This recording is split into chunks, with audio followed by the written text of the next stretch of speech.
كل مرة نزور جروب نلقى ناس كاتبين كلام، ناس بتحكي على الغروب، ناس بتكتب والسلام، ناس تقول كلام جميل، ناس تقول كلام جنان.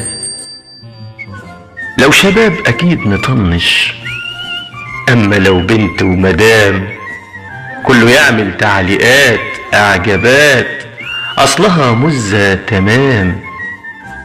واحدة تكتب حاجة تكسف من البداية للختام، تلقى 100 تعليق وكلمة ده انت روعة يا سلام.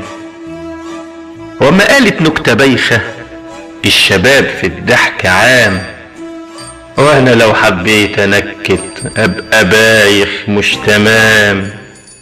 يعني البس توكة احسن، عندي توكة في الحزام، عندي توكة في الحزام.